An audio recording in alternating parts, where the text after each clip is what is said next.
Greetings, David Wolfe here. I'm here with my friend Dr. Silver. We're talking about medical foods. One of the things that happens in the medical profession, as you could probably well attest, is that as you get educated and you get out there in the world, you kind of figure out what you're working with, you figure out the tools, and then when something comes along like medical foods, which has been there actually all along, and it's not taught in medical schools, sometimes doctors can respond to that in a way that really isn't based on the research. They're just reacting because they don't really know anything about it. Could you address that a little bit? I mean, I think one of the problems we deal with, look, and I was practicing physician for over 20 years, and one of the problems we deal with is we have a comfort zone. We know what we're comfortable with, we know what we like to do, and when we're pushing it, especially with the minimal emphasis on nutrition and other methodologies to treat disease, we feel uncomfortable. And so we sort of write it off or push it off. And I think now that more studies have come out, in bigger journals, in the traditional medical journals, I'm hoping that's going to begin to foster a reawakening, as I call it, because this is something that's been around since the 1800s, of this understanding of the nutritional management of disease, and the medical foods category. Because you're right, physicians often aren't comfortable with this, and I think they need to become comfortable because it can become a very important part of helping treat their patients. That's fantastic. I want to just categorize for everybody the different areas, because there are medical foods that are available to you for pain and inflammation and to deal with that chronic pain and inflammation. And again, with medical foods, we're going more to the real cause instead of just putting a Band-Aid over the top. And there are many other types of conditions and situations, for example, sleep disorders, where medical foods can be effective. Can we just run down that real quickly, some of the different categories? I mean, obviously we talked a lot about today about pain and inflammation, clearly an area that has very poor available options in terms of effectively treating or treating without side effects. Sleep, cognitive problems such as fatigue, memory difficulties, etc.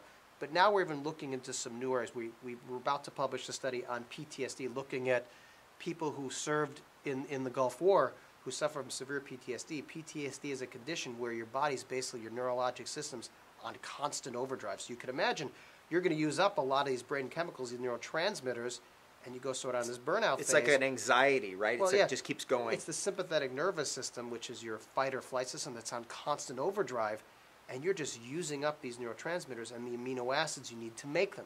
And so it's a perfect place where medical foods have been shown to have a tremendous impact on reducing the symptoms of PTSD. Now, people think of it as a psychiatric disorder potentially, but it's actually a amino acid neurotransmitter depletion syndrome as well. And so by giving the right amino acids to make those brain chemicals, you can have enormous impact on the symptoms of PTSD. But we're looking at other we call neurocognitive disorders, autism. There's now data emerging that we're working with autistic patients using a medical formula to help the symptoms of autism. Let me ask you about that, because a lot of parents come to me and they've got autistic children age 3 to 5 to 7 to 9 to 13. Are these medical foods safe for those kids? And, yes. And they can be prescribed by a physician for those kids, is that right? Exactly, because again, everything in these products is generally recognized as safe.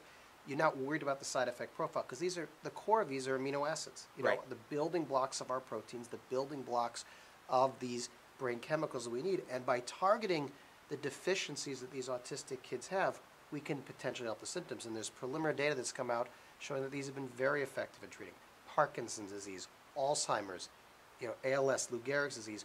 All are potential targets that we're working on and looking at as can benefit from medical foods. That is fantastic.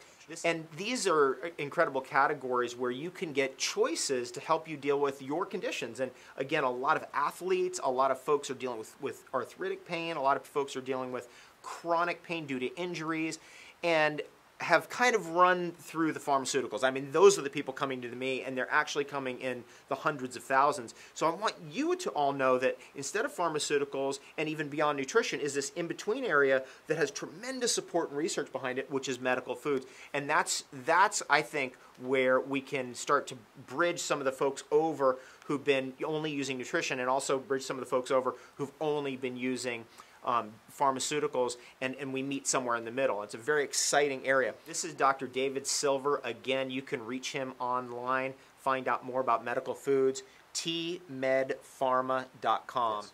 Check out the website. I'm David Avocado Wolfe. I work mostly in the field of nutrition, but always trying to educate myself as much as possible on all kinds of alternative ways to deal with our chronic problems today. For example, stress-related disorders, pain and inflammation, and that's what guided me to Dr. Silver. We hope you learned a lot here in our conversation together. Both Dr. Silver and I are wishing you the best day ever.